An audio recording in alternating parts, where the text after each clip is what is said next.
ఎట్టకేలకి 15 సంవత్సరాల తర్వాత కేసు నమోదయ్యి విచారణ మొదలుపెట్టి కోర్టులో సబ్మిట్ చేసిన తర్వాత 15 సంవత్సరాల తర్వాత ఓబులాపురం గనుల్లో ఇనుప ఖనిజాన్ని అడ్డగోలుగా దోచుకున్న వ్యవహారంలో గాలి జనార్దన్ రెడ్డికి శిక్ష పడింది.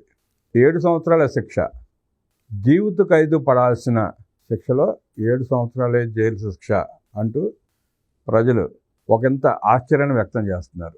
ఒక రకంగా ఆ కేసులో గాలి జనార్దన్ రెడ్డికి జీవిత ఖైదు పడే సెక్షన్లు కూడా ఉన్నాయి. అదే కోర్టు వారు ఏం చూశారో, ఏ సెక్షన్ ప్రకారం తీర్పిచ్చారో మనకు తెలియదు కాబట్టి మనం దాని గురించి మాట్లాడలేం. ఓబులాపురాన్ని అడ్డగోలుగా దోచుకున్న దొంగల ముఠ అది. ఆ దొంగల ముఠాకి నాయకుడు స్వర్గీయ వైఎస్ రాజశేఖర రెడ్డి. చనిపోయిన వారి గురించి మాట్లాడకూడదు అని అంటుంటారు, కానీ చనిపోయిన వాళ్ళ గొప్పలు చెప్పుకున్నప్పుడు వాళ్ళు చేసిన అరాచకాలు దుర్మార్గాలు కూడా చెప్పుకోవాలి కదా, ప్రజలకు తెలియాలి కదా.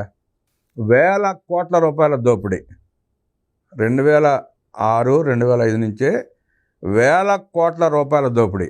అంటే వాళ్ళు లక్షల కోట్లు అయి ఉంటాయి. ఇంట్లో కూర్చునే కుర్చీ కూడా బంగారపు కుర్చీయే.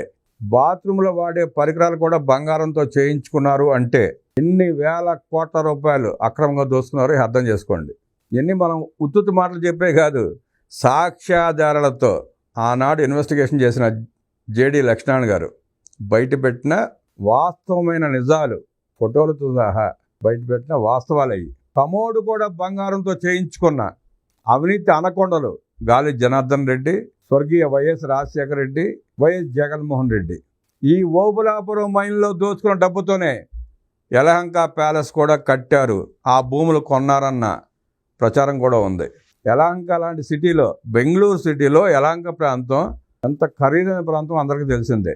అక్కడ 35 ఎకరాలు కొని రాజ్మహల్ కట్టుకున్నారంటే ఎన్ని వందల కోట్లు ఖర్చు పెట్టుంటారో, ఎన్ని వేల కోట్ల రూపాయలు అయి ఉంటుందో ఆలోచించుకోండి. అంతటి దోపిడీ ముఠా ఇది. గాలి జనార్దన్ రెడ్డికి బ్రాహ్మణి స్టీల్స్ స్థాపిస్తాడని చెప్పి 10,000 ఎకరాలు కట్టబెట్టాడు వైఎస్ రాజశేఖర రెడ్డి. గాలి జనార్దన్ రెడ్డి తిరగడానికి, తన కొడుకు వైఎస్ జగన్మోహన్ రెడ్డి బెంగళూరు నుంచి తిరగడానికి ఎయిర్పోర్ట్ కోసం 4,000 ఎకరాలు చిల్లర ఇచ్చిన మేత నాయకుడు వైఎస్ రాజశేఖర రెడ్డి. సుంకాలమ్మ గుడిని కూడా ధ్వంసం చేసి అడ్డగోలుగా దోచుకున్న గాలి బ్యాచ్ ఇది. అక్రమంగా దోచుకున్న మైన్స్లో వచ్చిన గాలి డబ్బులు గాలిలోనే కలిసిపోయాయి, అది వేరే సంగతి. ఎంతమంది ఉసురు తీసుకున్నారో తెలియదు, ఎంతమంది ఊపిరి తీశారో తెలియదు.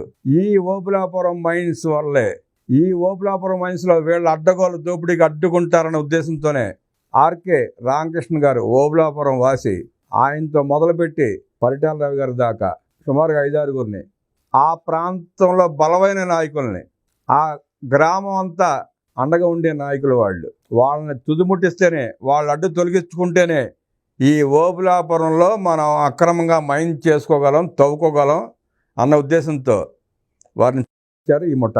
అంతటి రాక్షస ముఠ ఇది. పాపాలని మూట కట్టుకుని ఏమయ్యారో వాళ్ళు చూస్తున్నాం మనం. ఈ కేసులో ప్రధానంగా 4 శిక్షలు పడినాయి. గాలి జనార్దన్ రెడ్డి బామ్మరిది శ్రీనివాసరెడ్డి, గాలి జనార్దన్ రెడ్డి పిఏ మఫజ్ అలీ ఖాన్, అప్పటి గనుల శాఖ డైరెక్టర్ విడి రాజగోపాల్. 4 దోషులుగా తెలిసింది కోర్టు. ఆనాటి గనుల శాఖ మంత్రి సబితా ఇంద్రారెడ్డి గారిని ఆమెకు ఏం తెలియదని చెప్పి డిశ్చార్జ్ చేశారు.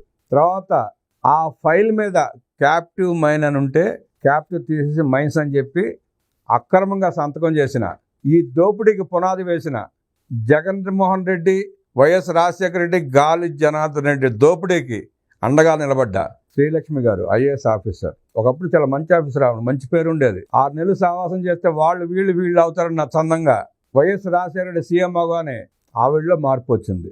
వాళ్ళు ఏం చేయమంటే అది చేశారు. ఆమె ఓబులాపురం అక్రమ మైనింగ్కి అండగా నిలబడింది.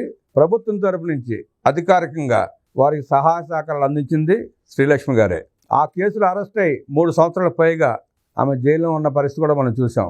హైకోర్టు డిశ్చార్జ్ పిటిషన్ వేసుకోవటం, ఆమెను కేసు నుంచి తప్పించడం జరిగింది. సిబిఐ వారు ఆమెను తప్పించడం తప్పు కాదు, కుదరదని చెప్పి సుప్రీంకోర్టులో ఫైల్ చేశారు మళ్ళీ కేసుని. సుప్రీంకోర్టులో విచారణ జరుగుతూ ఉంది. సుప్రీంకోర్టులో ఆ కేసు తేలిన తర్వాత ఆమె శిక్ష నుంచి తప్పించుకోలేరు. తాత్కాలికంగా ఆమెకు వెసులుబాటు దొరికిన క్యాప్టివ్ మైన్స్ నుండి క్యాప్టివ్ని తీసేసి మైన్స్ అని చేసిన ఆమె అక్రమ చర్యకి శిక్ష అనుభవించక తప్పదు. సబితా ఇంద్రారెడ్డి గారికి కూడా వెసులుబాటు దొరికింది. కానీ ఆనాడు ఆ శాఖ మంత్రిగా ఉన్నప్పుడు ఆమెకి బాధ్యత లేదా, ఆమెకు తెలియకుండా ఎలా జరుగుతుంది అన్న ప్రశ్న ప్రజల్లో విస్తృతంగా చర్చ జరుగుతూ ఉంది. అలాగే ప్రిన్సిపల్ సెక్రటరీ కృపానందం గారు, ఆయన కూడా వెసులుబాటు దొరికింది. ఆయన కూడా ఈ కేసు నుంచి తప్పించారు. అలా ఎలా తప్పిస్తారు? వాళ్ళిద్దరికి ప్రమేయం లేకుండా, వాళ్ళకి తెలియకుండా ఎలా జరుగుతుంది? ఒకవేళ తెలియక జరిగిన ఆ డిపార్ట్మెంట్లో వాళ్ళకి సమాచారం ఉంటుంది కదా, ఆ రోజే వాళ్ళు ఎందుకు చర్యలు తీసుకోలేదు, ఎందుకు కేసులు నమోదు చేయలేదు అన్న చర్చ కూడా ప్రజలు విస్తృతంగా జరుగుతూ ఉంది.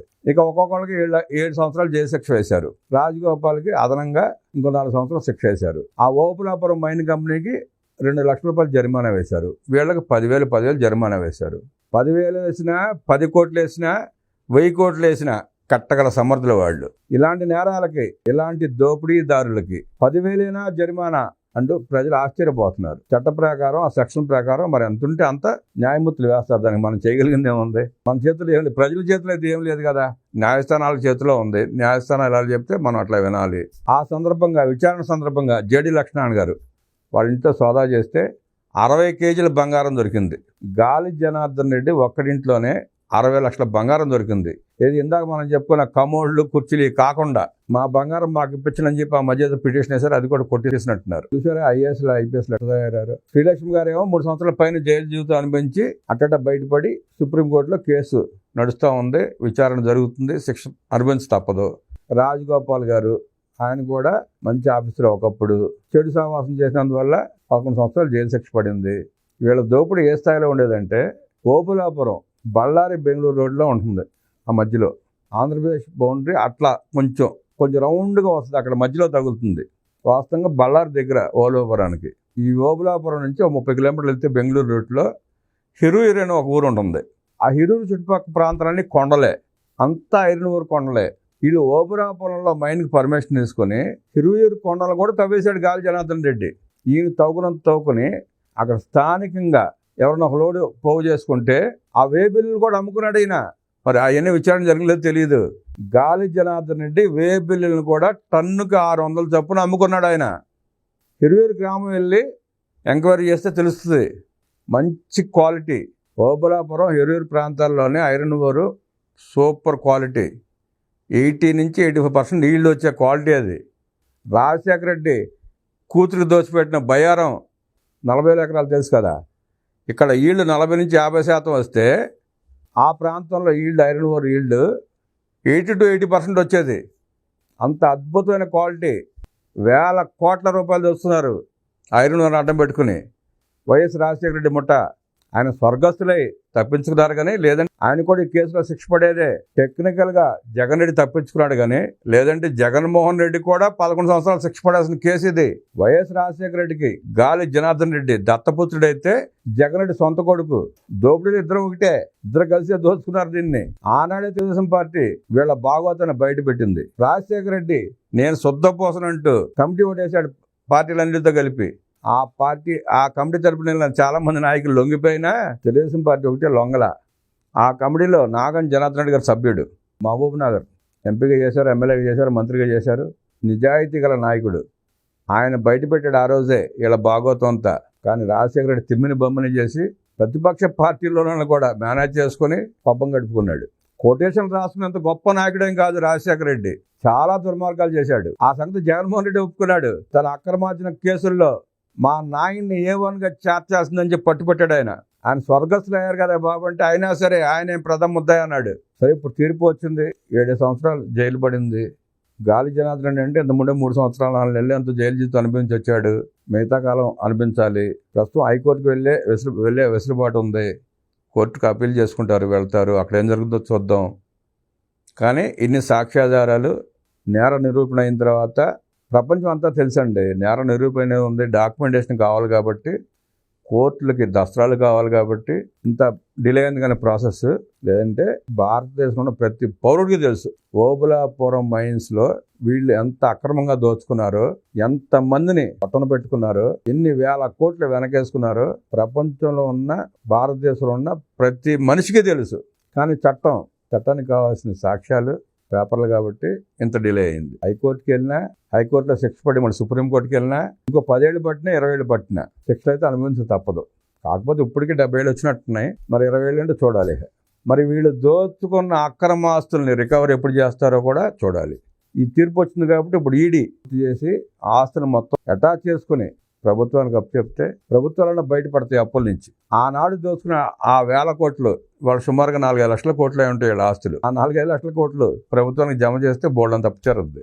జగన్మోహన్ రెడ్డి కేసులు కూడా త్వరితగతిని తేల్చి వ్యవస్థలు పనిచేసి కోర్టులు ఆ కేసులు తొందరగా తేల్చి ఆ శిక్షలే వేసేసి ఆ ఆస్తులు రికవరీ చేసుకుంటే రాష్ట్రం బాగుంటుంది, ప్రజలు ప్రశాంతంగా బతుకుతారు. వీళ్ళంతటి మా గనులు అంటే అప్పుడు గాలి జనార్దన్ రెడ్డి అరెస్ట్ అయ్యి జైల్లో ఉన్నప్పుడు బెయిల్ కోసం ఒక మేజిస్ట్రేట్ గారికి 10 కోట్లు ఇచ్చి ఏదో వ్యవహారం చేస్తే అది బయటపడింది.